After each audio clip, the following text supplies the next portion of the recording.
இட்டடி நோக எடுத்தடி கொப்பளிக்க பட்டில் சுமந்து மருங்க அசைய அசைய கொட்டி கிழங்கோ கிழங்கல் குருவானாவில்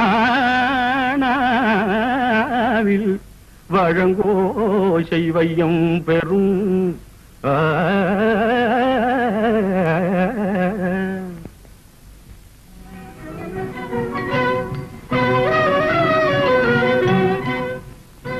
நீங்கள் இருவரும் இப்போது எதை பற்றி பாடினீர்கள்? ஒன்றுமில்லை. தெருவில் ஓர் கிழவி கொட்டிக்கிழங்கு விட்டு செல்கிறாள். அவள் குரலின் ஓசையை வியந்துதான் பாடினோம். என்ன ஆச்சரியம்! வீதிக்கும் அரண்மனைக்கும் எவ்வளவு தூரம் இருக்கிறது? வீதியில் விற்போல் குரல் எங்களுக்கெல்லாம் கேட்காமல் உமக்கு மட்டும் எப்படி கேட்டது? என்ன கூத்தரே, உமக்கு கேட்டதோ?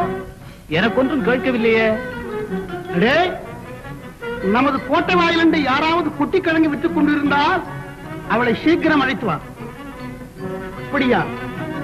இந்த உலகமே போற்றக்கூடிய அப்பேற்பட்ட குரலோசியா? அதில் என்ன சந்தேகம்? ஆம், வாஸ்தவம்.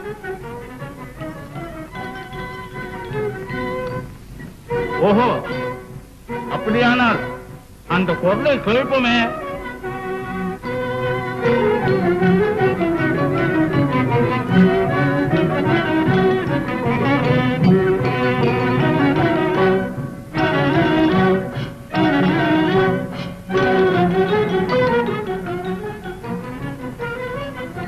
கிழவி, குடையில் என்ன? குட்டிக்கிழங்கு. குட்டிக்கிழங்கா? எத்தனை காலமாக விற்றுக் கொண்டு வருகிறாய்? பரம்பரையாக விற்பதில்லை, கொஞ்ச காலமாக தான் விற்பது.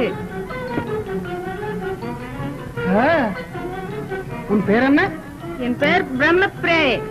ராகவல்லி, இப்பாட்டிடத்தில் உள்ள கொட்டிக்கிழங்கை வாங்கிக் கொண்டு அவளுக்கு ஒரு பை பொன் கொடுத்தது. போய் வருகிறேன்.